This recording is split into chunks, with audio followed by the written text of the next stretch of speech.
You are listening to KeyStone Stock Talk Podcast, episode 105.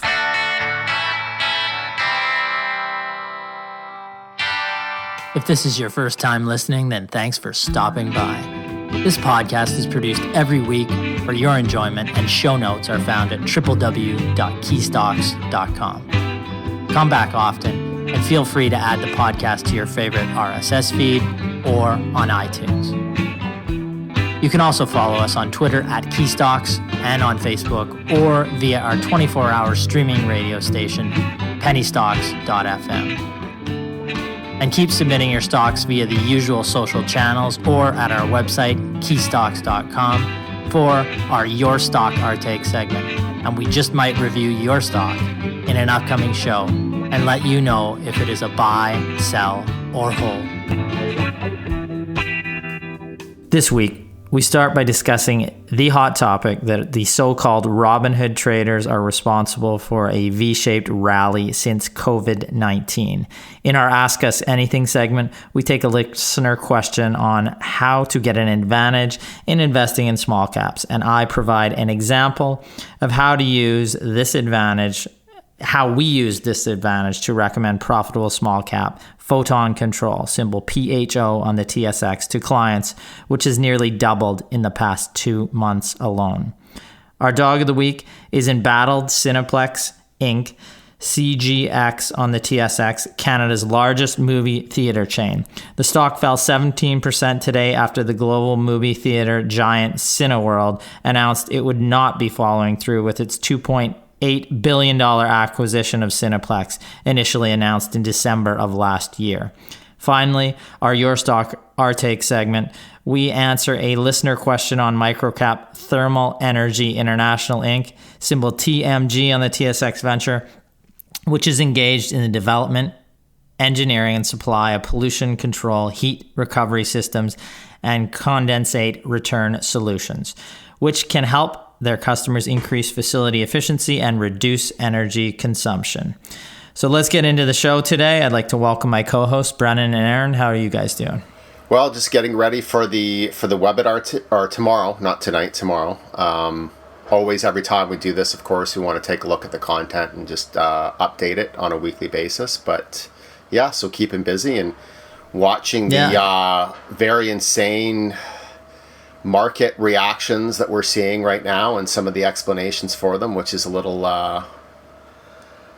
bit of a it's somewhat entertaining, somewhat concerning, but definitely an interesting time to be in the markets.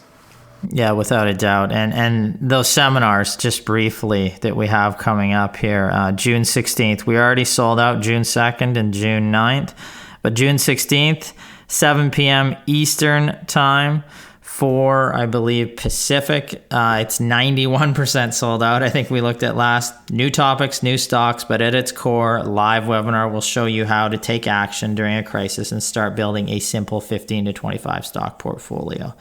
Now, if you have been procrastinating and if you've not attended one, this will be your last chance for some time. We do not plan on doing any crisis. Actually, we probably hope to not be doing any crisis investing seminars for the foreseeable future. We may, but we'll keep doing our regular seminars. But if you want to get involved with one of these, this is your last chance. So let's look at quickly here. We're going to look at that idea of Robinhood traders being responsible for this V-shaped rally since COVID-19. Now, first off, you may be asking, what is Robinhood?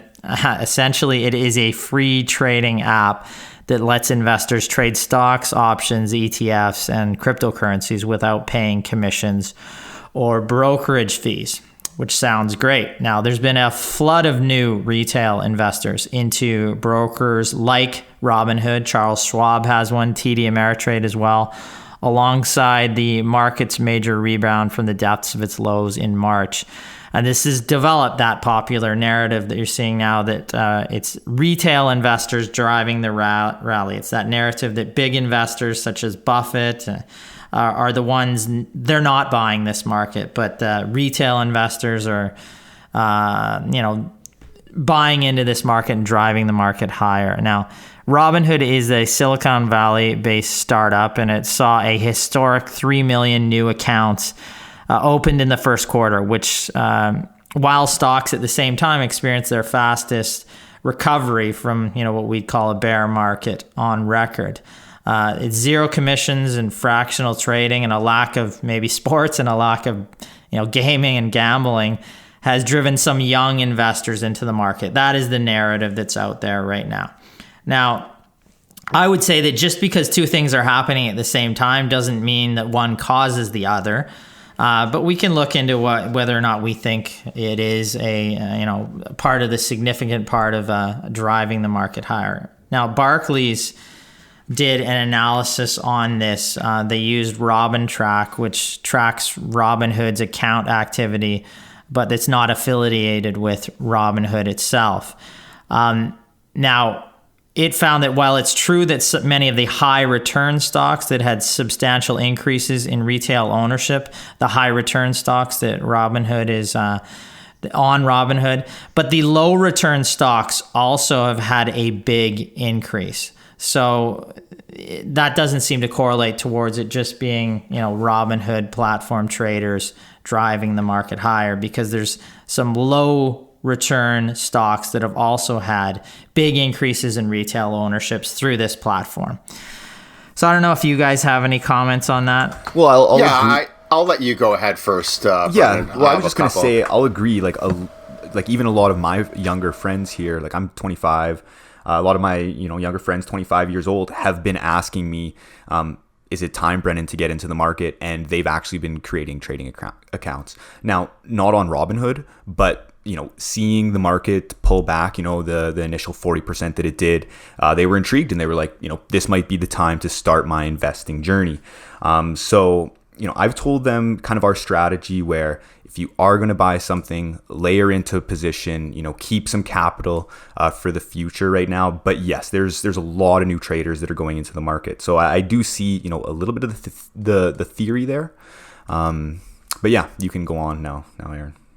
Sure. Yeah. I mean, this is really the age of narrative reporting, right? Like everybody likes a cool story, and the idea of this startup from Silicon Valley that caters to retail investors and smaller investors is now moving the market and has a heads up or some type of advantage over institutional investors. It makes a nice story. It makes a nice catchy headline, but it's really kind of a stupid idea that Robinhood would be responsible, even to a small degree, for the V-shaped recovery that we've seen.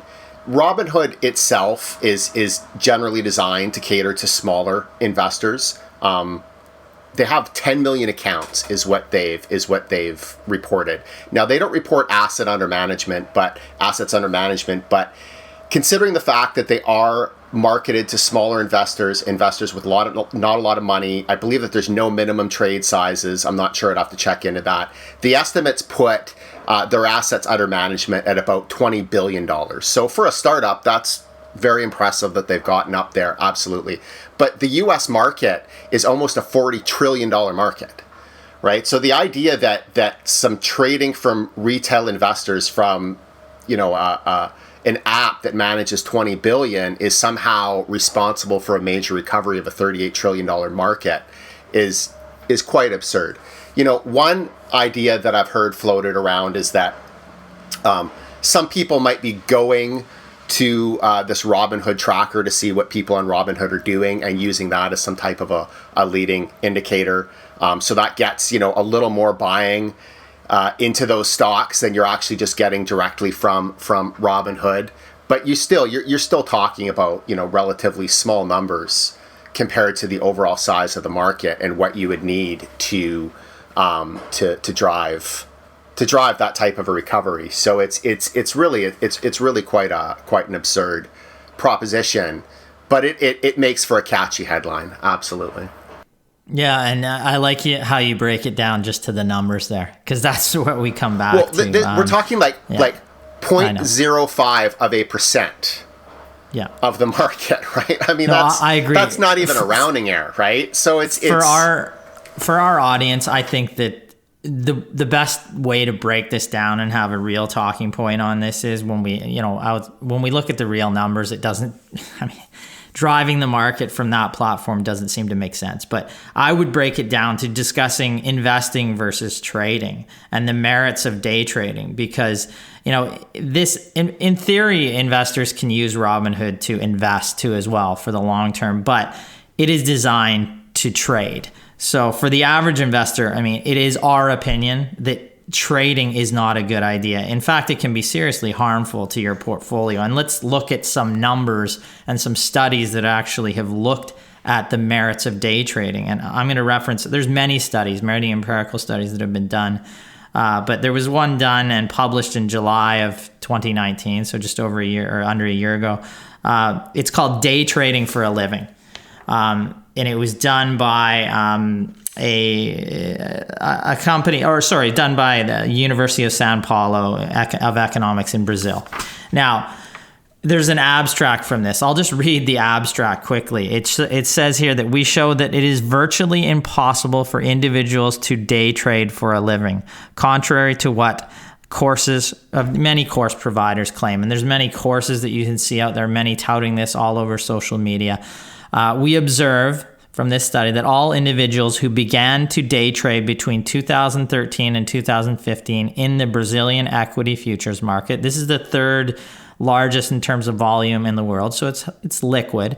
We found that 97% of all individuals who persisted for more than 300 days lost money.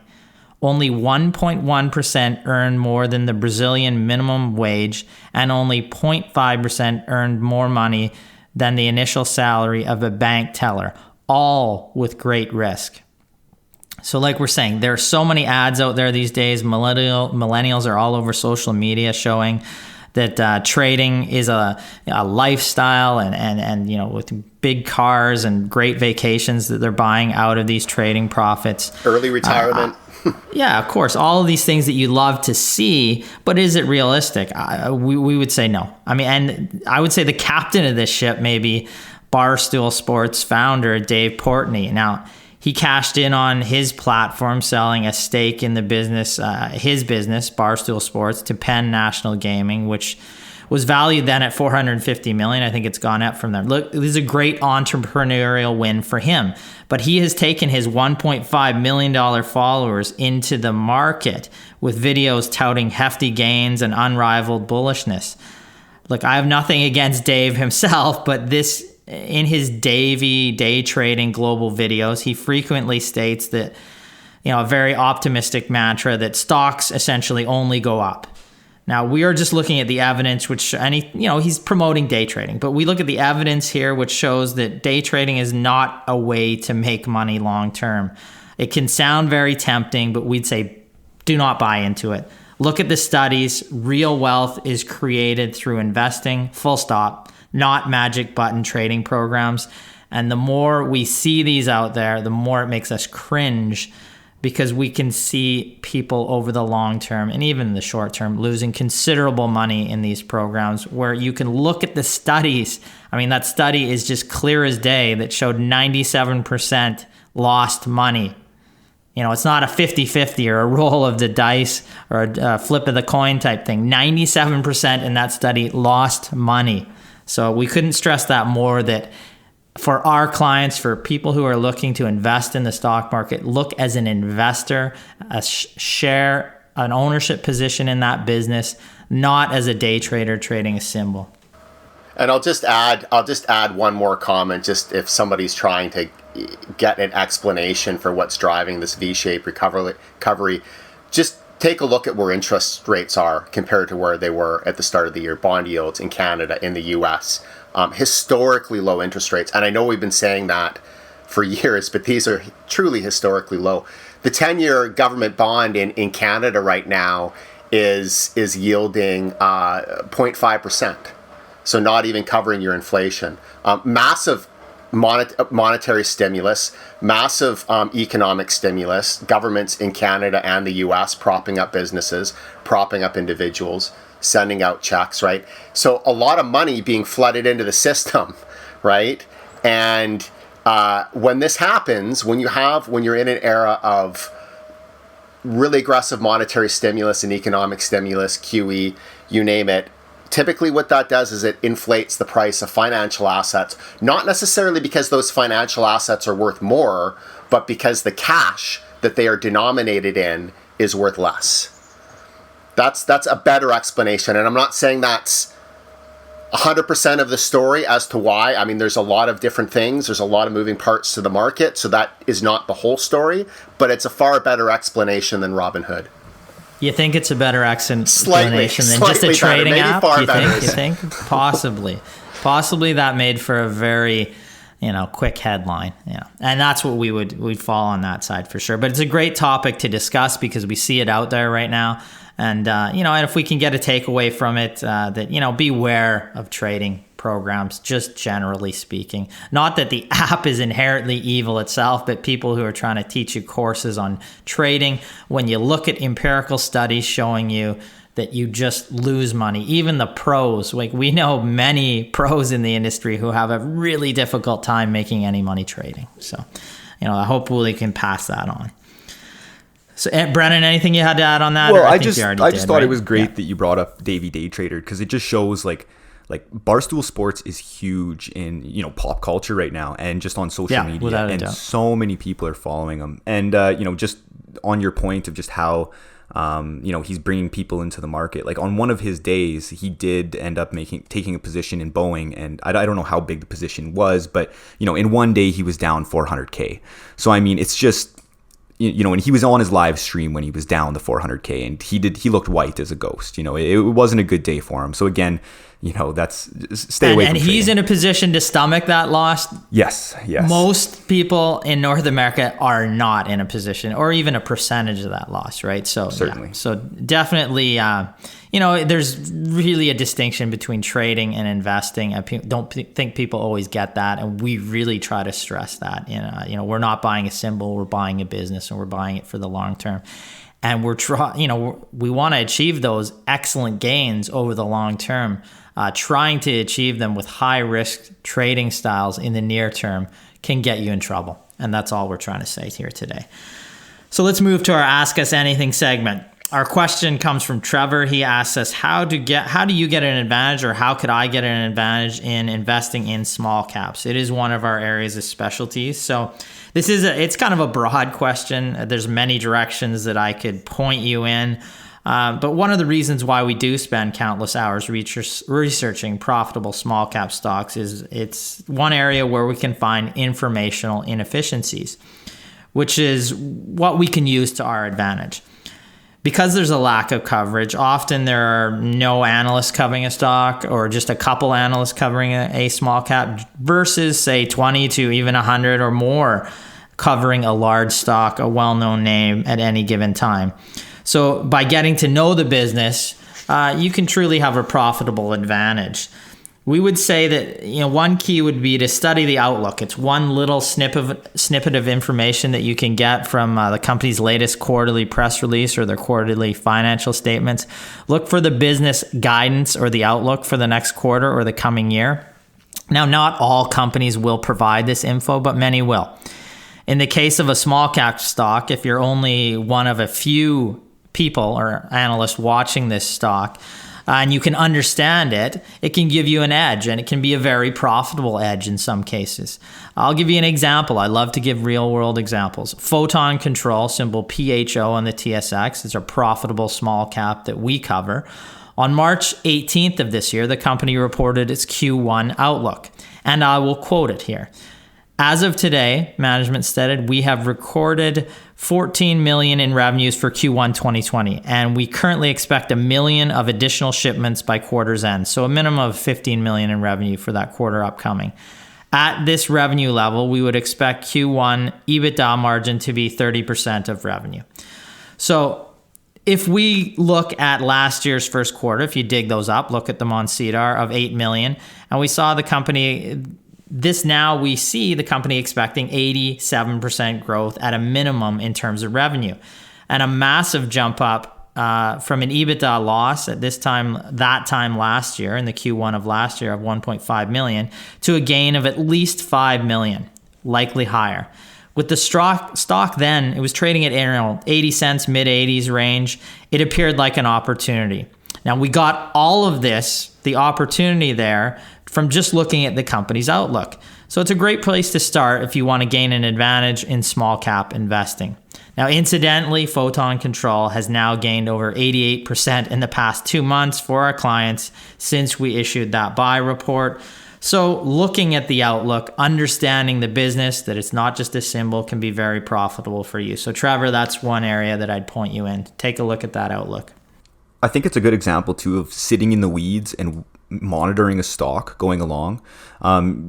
Just having, tons of stocks on your watch list and, constantly quarter after quarter, just tracking where they're going. And I think that was a great example of, you uncovering a company with some good prospects and some good guidance, Ryan. Yeah, and the risk to reward there is definitely in your favor. It's a company we've monitored for 6 years, so you know the business quite well. Mm-hmm. And then when you see guidance going forward and nobody's really watching it, of 87% revenue growth, and you're going to have EBITDA go from negative and profitability go from negative to a significant gain or profit in the quarter, it is a good time to, when it's trading at, then it was trading at like 2-3 year lows. It makes for a educated, good investment at that point. And of course, the golden rule, I will say, when investing in small caps is always to focus on that profitability, regardless of what the outlook or how positive management is. That's what KeyStone's always done. And when people think of small caps, unfortunately, they often think of highly speculative companies. In Canada, the vast majority of them don't even generate any revenue, never mind profit. But we've estimated that 98% of small cap companies in Canada don't even pass our minimum criteria for research. So they don't even get into the realm where we would actually start to do real research on them. So it's focusing on that quality, but you combine the quality, the management team, the profitability, the market with a small unknown company that institutions in the rest of the market maybe haven't discovered yet, or don't know a lot about yet, and that can be a very powerful combination, as we've shown many times in the small cap research. Yeah, of course, agreed. And with Photon Control, because we know the business, like, it is not only was there a return to profitability, but you're coming off like a fortress type balance sheet with almost at that time $30+ million in cash, no debt, 40% of its market cap in cash. So your downside was limited and your upside was significant when they were going to release that quarter. And yeah, you have to pay attention to the business, or we can do that for you. That's what we specialize in. So there's an example of if you want to gain an advantage, there's something you can look at. So finally, I think we're going to look at your stock, or Aaron's going to do our dog. Sorry, right, Aaron? Yes, I have a dog. I don't know what order we're doing it today, but we're weekly dog is Cineplex. I'm going to let Aaron take that. From our Stars and Dogs segment, it's time for this week's Dog.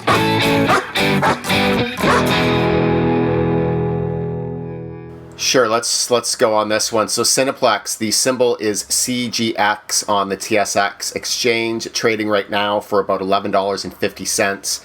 It's a 720 million market cap company. Cineplex is the largest movie theater chain in Canada. It has a network of 165 theaters and almost 1,700 screens across the country. It also owns some other media assets as well, but theaters are the primary business. 2020 has been a very difficult year for Cineplex. Being in the movie theater business, they've effectively been shut down during the pandemic. All of the theaters right now remain closed as of today, and there is no specific plan on when those theaters are going to start to reopen. Today, the stock price fell 17% after global movie theater chain Cineworld announced that it would not be following through with its $2.8 billion acquisition of Cineplex that it initially announced in December of last year. So Cineworld, major international theater chain, was going to buy Cineplex for $2.8 billion. The deal was announced in December at a price of $34 per share, which was, I believe, about a 40% premium to Cineplex's share price. But Cineplex's share price shortly after that in March fell 65% after the COVID-19 shutdown began and all movie theaters across Canada closed. Cineworld effectively made a deal to buy shares at $34, shares that now trade at less than $12. So for me, it seems obvious that they would want out of this deal. Cineworld is claiming that the reason they want out of the deal is because Cineplex breached certain covenants of the arrangement, which Cineplex says is not true, and they're planning on suing Cineworld. Seems pretty obvious to me why they would want out of the deal. I don't know all of the particulars or what Cineworld is alleging here, but obviously the landscape for the movie theater business has completely changed since December. Would Cineplex be a company that KeyStone would consider recommending right now? The answer to this is no. And it's unfortunate because if you go several years back, Cineplex was one of the stars of the Canadian market, a highly touted company, very profitable, well-known. A lot of people loved it, but it's been struggling more recently. Financially, the company wasn't doing great even before the pandemic. In 2019, revenue was up 3.6%, but adjusted free cash flow per share declined 35% for the year. Cineplex has delayed its Q1 2020 filing, but really we don't need to see the financial statements to know that they're not making any money right now because they're effectively shut down.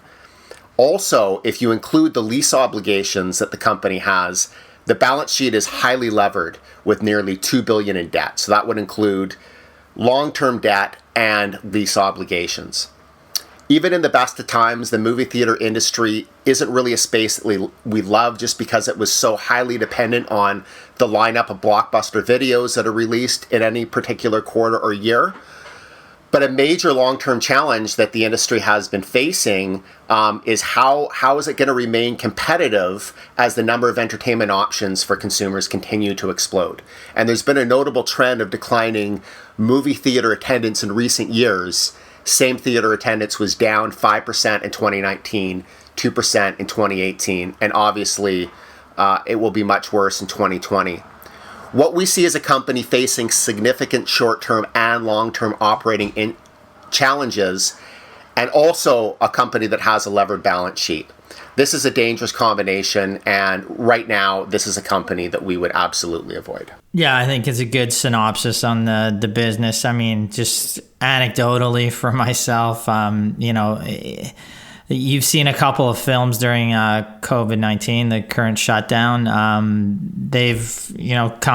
Films have come straight to your set-top box, right, or straight to video type thing is what they used to call it, but. And they've done reasonably well, and you pay a higher price, maybe $25 to $30 through your cable provider for that video, or you buy it through your iTunes or wherever you can find it. But I mean, that still pales in comparison to what it cost to take my family just to a Cineplex movie, right? So, I mean, that's an attractive option. Like we were talking about this morning, myself and Aaron, there's many of us have TV setups and sound systems set up and home theaters that, rival like your experience at a movie theater. So with that competing, and if there is direct to home new releases, I still love going to a movie. I still like getting out there. It's an event for the family. But, if now you have options. Maybe you have options. It could be, I could do it half the time now. Exactly. Instead of going, Well, I have a 50-inch flat screen TV in my living room that I bought 10 years ago. And when I bought this thing 10 years ago, it was the ultimate television. Now 50 inches is a joke. It seems like, you're a dinosaur. Exactly. The typical person, that's the spare TV they have in their bedroom that they don't even use, right? It's true. It's just amazing. Exactly. Yeah, like I went to a movie, I don't know, probably it was before COVID, but I just find it interesting how the movie theaters kind of changed a little bit. Like there was a brand new Cineplex that was just opened down the street from me in Saskatoon, and essentially the whole operation streamlined. So you can tell that they obviously understand movie attendance is going down. When you initially walk into the Cineplex, the only way to buy a ticket is either through your phone or a machine right there. So they're getting over the overhead of paying somebody, a wage at the front. The next part was that they didn't even like the people behind the counter wouldn't even fill up your drinks or anything. They just give you a cup and then you'd go fill it up yourself. So you can really tell that they're trying to cut costs just because of which way the industry is going. So I just think that that's kind of interesting. Or I was even a little shocked, I hadn't been to a movie in years, and when I did, go into the new movie theater, seeing that, it was interesting in my opinion from a business perspective. It certainly is, yeah, and it's it's just there you like go, Aaron millennial gave the right summary. there. Hadn't been to a theater in years. Whoa. Yes, exactly. Whoa. Exactly. That right there, run, sell, hit the sell button right there. Yeah, no. Anyways, we'll move on to our Thermal Energy International Inc., TMG, on the TSX Venture. That is our Your Stock, Our Take. It's time we answer a question on your stock in a little segment we like to call Your Stock, Our Take. Buy, sell, or hold. Sent in by Christian. He says, can you take a look at Thermal Energy Inc.? They might have a wind at their back with all the current interest in reducing carbon footprint. They are also provide their clients with annual energy savings and a quick ROI. Take a look at them with me if you could, or for me if you could. Brennan? Yes, thank you. So Thermal Energy You did take a look, Inc. did you not? I sure did. Good to hear. Yeah, so Thermal Energy International Inc., ticker symbol TMG on the TSX Venture Exchange, currently trading at a price of 8 cents, and it is a microcap with a market cap of $12 million. So Thermal Energy International Inc. is primarily engaged in the development, engineering, and supply of pollution control, heat recovery systems, and condensate return solutions, which can essentially help their customers increase facility efficiency and reduce energy consumption.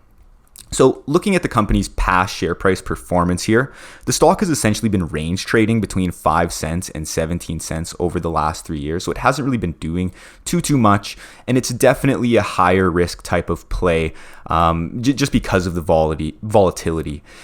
Now, looking at the company, the company's most recent financial results. This is for Q3 of 2020. Revenue was up 87% to $5.8 million compared to the same quarter last year. EBITDA was $709,000 compared to a loss of $734,000 for the same period last year. And earnings per share came in at not quite a penny, but it was 0.003 cents per share compared to a loss of 3 cents per share for Q3 of 2019. And I just wanted to quickly look at the 12 trailing month figures compared to the same period last year. Revenue was up around 9.5%, while EBITDA and net income were up substantially from a loss in the previous 12 trailing month period. So taking these figures into consideration, it does appear as if the company's financials are progressing in the right direction. Now, our take. I certainly like the industry that Thermal Energy International Inc. operates in, and I agree with Christian that the stock might have the wind at its back due to the interest in reducing emissions. Christian's usually pretty good at asking a your stock or take question on a company in an interesting industry, so I'll give him props for that. Now, financially, the company has been progressing into profitability, and on a valuation basis, they're trading at a relatively low multiple, coming in with a price to earnings multiple of around 7 times. They also have a decent balance sheet with a net cash position of $500,000, but it is worth noting that Thermal Energy has a debt to equity ratio of 0.66, so they're certainly using leverage to grow the business. Something I believe that you should remain cautious of if you are looking to invest in Thermal Energy Inc. is the company's large increase in the number of shares outstanding, which ballooned to 160 million shares this past quarter from only 32 million shares in the same period last year. This is definitely a concern, as this might indicate the company will further dilute in the future, and it makes the company's earnings per share in the last quarter relatively insignificant, coming in at, like I said, only 0.003 cents per share. If we were to dig deeper into the company, the next piece of analysis that we would conduct is to essentially assess whether this increased share count was due to any recent acquisitions or what the company planned to do with the cash raised from issuing the shares. Now, to conclude, we like the industry, the trajectory of the company's financials, and it's a decent valuation, but because of the increase in share count and not very meaningful earnings on a per share basis, we would refrain from telling anyone to invest in the company. Yeah, I think it's a good summary. It is an interesting company. Thanks for sending that in. It's Christian, right? Yeah. Thanks for sending that in. Now, I mean, you see in the last quarter, reasonable revenue, good revenue growth, and good revenue growth for the 9 months period. One thing this is a contract-driven business, is the way I understand it. And one thing I did note that the order backlog, as at February 29th this year was 3.4 million. The same time as at last year, February 28th, 2019 was 10.6 million. So this time last year, 10.6 million. Right now, 3.4 million. That doesn't bode well for the financials over the next 3 to 6 months to year in terms of growth, as their backlog has been cut by 60-70%. So that would be something that we'd note. We'd track that backlog and see if we could see a better or higher backlog going forward. Right now it's a lower backlog year over year. That may suggest revenues may trend lower in the near term, and a major drop in the backlog, which is very I mean, if we were going to pursue this company, looking at the financials right now, this is something that we would follow, we would monitor, maybe look at another quarter, have a quick talk with management. But I mean, $12 million market cap, this is a tiny business. It's not even a small cap. It's not even really a micro cap. I mean, it's more of a nano cap. So you really have to be cognizant of the fact that with these small companies, it's sometimes we'll see them, transition into profitability and then just go right back to a net loss. So you have to understand the business. One way is, like Ryan said, looking at the backlog, seeing if they have good momentum with customer orders. So while it's a positive to see great revenue growth and a little bit of profitability here, it's not conclusive yet as to whether or not this company is truly would pass our profitability criteria. So I think it's good that we almost brought the whole podcast full circle here, where Photon was the complete opposite of that, where we saw the backlog increasing and we saw the prospects for investment we're better. But seeing that backlog decrease, definitely a concern. And thanks for bringing that up, Ryan. I appreciate so that. that's your outlook. That's your look at the outlook in this business in thermal control, as opposed to our thermal energy, as opposed to Photon Control, where the outlook and the backlog, if we looked at the backlog there, it had jumped up in that quarter as well. So their outlook was positive. While Thermal doesn't actually put out an outlook, we believe you can just take a look at their backlog numbers and know that in the near term, the outlook is significantly more negative than it was at this time last year. So that does tie it in well. And we'd again like to encourage you to come to tomorrow's live webinar, June 16th, 7 p.m. Eastern. It's 4 p.m. Pacific. It's 91% sold out. Love to see you there, talking more about just how to build that simple 15 to 25 stock portfolio. Again, keep your questions into our Ask Us Anything segment or your Stock, Our Take segments, and we'll endeavor to answer all your questions. Thank you very much. Stay safe and profitable investing. Profitable investing. Thanks, everyone.